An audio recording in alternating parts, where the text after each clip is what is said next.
요즘 스포츠 경기장을 보면 가장 먼저 눈에 들어오는 것은 더 이상 선수의 이름이나 등번호가 아닐 때가 많습니다. 관중석 한편에 세워진 대형 캐릭터 조형물, 굿즈샵 앞에 길게 늘어선 줄, 그리고 팀 로고보다 캐릭터가 더 크게 들어간 유니폼들을 어렵지 않게 발견할 수 있습니다.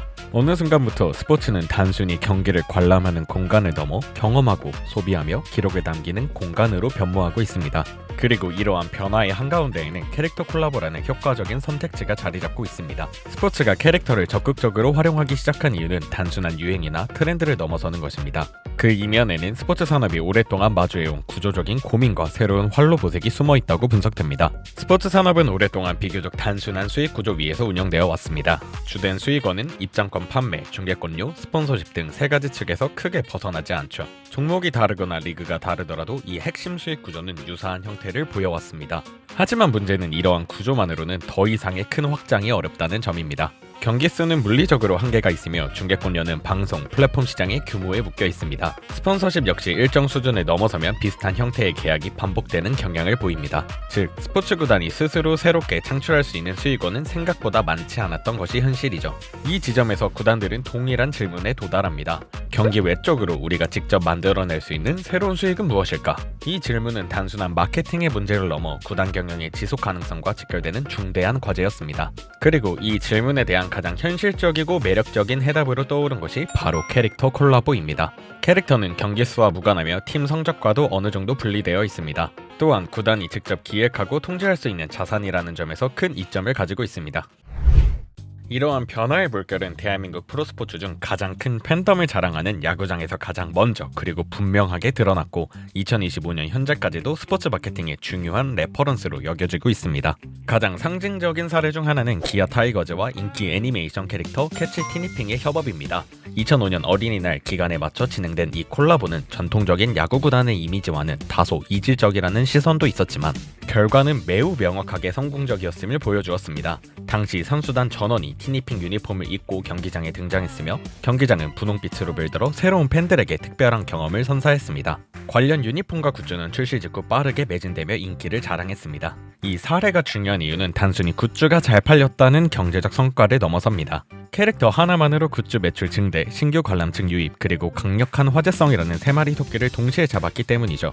야구 규칙을 잘 모르는 어린이 팬들과 그 보호자들까지 경기장으로 이끌며 캐릭터가 실제 소비와 팬 유입을 만들어낼 수 있다는 사실을 명확하게 입증한 사례였습니다. 두산 베어스의 망그러진 곰, 이른바 망고미 사례는 이러한 캐릭터 마케팅의 흐름을 한 단계 더 강력하게 밀어붙였습니다. 2024년 망곰 베어스 데이에서는 유니폼을 구매하기 위해 전날 밤부터 줄을 서는 진풍경이 펼쳐졌고 이후 열린 팝업 스토어는 짧은 기간 동안 수억 원대의 매출을 기록했습니다.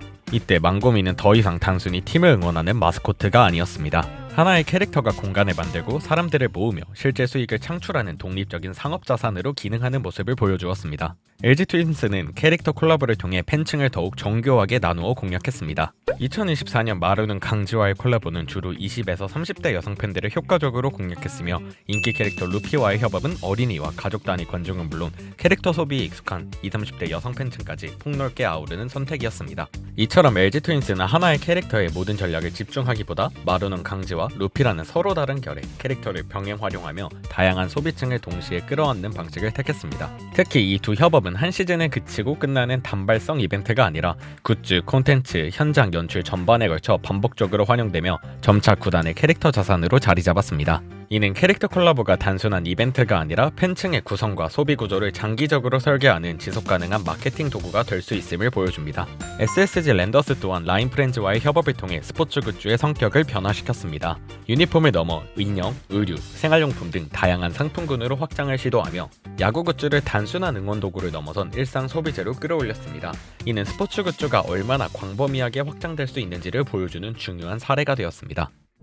캐릭터 콜라보를 통한 수익 모델의 확장은 야구에만 머무르지 않았습니다. 축구장 역시 이러한 새로운 흐름을 적극적으로 받아들이고 있습니다. K리그는 2025 시즌 글로벌 캐릭터 기업 산리오 코리아와의 협업을 진행하며 캐릭터 마케팅을 개별 구단 차원에 넘어 리그 전체로 확장하는 선택을 했습니다.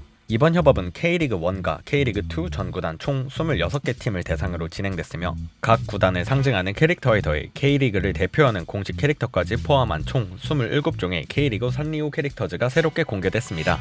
헬로키티, 쿠로미, 시나무르처럼 전 세계적으로 높은 인지도를 지닌 캐릭터들이 각 구단의 유니폼 색과 정체성을 입은 모습은 기존 축구팬은 물론 일반 소비자에게도 강한 시각적 인상을 남겼습니다. 실제로 관련 캐릭터 굿즈는 판매 초기부터 일부 품목이 빠르게 품절되며 재입고가 이어졌고 팝업 스토어 현장에서도 구매를 위한 대기줄이 형성되는 모습이 확인됐습니다. 이는 캐릭터 콜라보가 경기 결과나 축구 규칙에 대한 이해 여부와 관계없이 소비로 이어질 수 있음을 보여주며 축구가 하나의 스포츠를 넘어 문화 콘텐츠이자 상업적 IP로 확장되고 있음을 드러내는 사례로 평가할 수 있습니다. 이 스포츠 또한 같은 흐름 위에 서 있습니다. 2025년 디플러스 기아는 캐치 티니핑과 협업을 진행하며 e스포츠 팀도 캐릭터 콜라보를 통해 키즈 및 가족 팬층까지 폭넓게 접근할 수 있다는 가능성을 증명하였습니다. 이보다 앞선 2020년에는 DRX가 카카오 프렌즈와 협업하며 캐릭터 디자인을 적용한 콜라보 유니폼을 선보였습니다. 당시에는 현재처럼 굿즈 판매로 이어지는 직접적인 수익형 모델이라기보다는 LCK에서 대중적인 캐릭터 IP를 전면에 내세운 초기이자 상징적인 사례 중 하나로 평가됩니다. 이는 이후 e스포츠에서도 캐릭터 협업이 하나의 중요한 사업 모델로 발전할 수 있는 방향성을 미리 제시해준 선구적인 사례였다고 할 수 있습니다. 종목은 달랐지만 스포츠 구단들의 선택은 공통적이었습니다. 캐릭터는 가장 빠르게 새로운 가치를 만들어낼 수 있고 가장 유연하게 다양한 형태로 확장할 수 있는 매력적인 자산이었기 때문입니다. 이제 이 모든 성공적인 사례들이 가리키는 본질적인 질문으로 돌아가야 합니다. 왜 오늘날 스포츠는 캐릭터를 이토록 중요하게 선택하고 적극적으로 활용하고 있을까요? 첫 번째 이유는 바로 수익 구조의 효과적인 보완입니다. 캐릭터 굿즈는 경기 결과에 크게 영향을 받지 않고 판매될 수 있습니다. 팀 성적이 좋지 않은 시즌에도 캐릭터 관련 상품들은 꾸준히 소비될 수 있으며 이는 성적 의존도가 높은 스포츠 산업에서 비교적 안정적인 현금 흐름을 만들어주는 중요한 요소가 됩니다. 두 번째는 IP 자산으로서의 가치입니다. 스포츠에서 선수는 이적할 수 있지만 한번 만들어진 캐릭터는 영원히 구단의 자산으로 남습니다. 시즌이 바뀌거나 선수 로스터가 변경되더라도 캐릭터는 계속해서 활용될 수 있는 것이죠. 유니폼에서 시작하여 인형, 키링, 의류, 팝업 스토어 그리고 다양한 협업 컨텐츠로 확장되며 반복적으로 활용될수록 구단의 장기적인 자산 가치를 축적하는 역할을 하게 됩니다. 세 번째는 진입장벽의 효과적인 해소입니다. 스포츠는 복잡한 규칙과 오랜 역사의 맥락을 알아야 깊이 즐길 수 있는 콘텐츠라는 인식이 있습니다. 하지만 캐릭터는 별다른 설명 없이도 쉽고 직관적으로 매력을 느끼고 소비할 수 있습니다. 이처럼 낮은 진입장벽은 새로운 팬층을 경기장으로 끌어들이는 가장 쉽고 효과적인 통로가 됩니다. 캐릭터를 통해 유입된 소비자들은 자연스럽게 팀과 리그에 대한 관심으로 이어질 수 있습니다. 네 번째는 구단의 주도권 강화입니다. 중계권과 스폰서십 계약은 외부 환경과 협상력에 크게 좌우되는 경향이 있습니다. 하지만 캐릭터 콜라보는 구단이 직접 기획하고 디자인하며 운영까지 주도할 수 있는 영역입니다. 즉 캐릭터는 구단이 스스로 새로운 가치를 창출하고 통제할 수 있는 몇 안 되는 강력한 수익원 중 하나라고 할 수 있습니다. 결국 캐릭터 콜라보는 단순히 감성적인 선택이나 일시적인 유행이 아닙니다. 스포츠에서 나올 수 있는 전통적인 수입원의 한계를 극복하고 구단의 지속적인 성장을 위해 선택된 가장 현실적이고 전략적인 답변인 것입니다.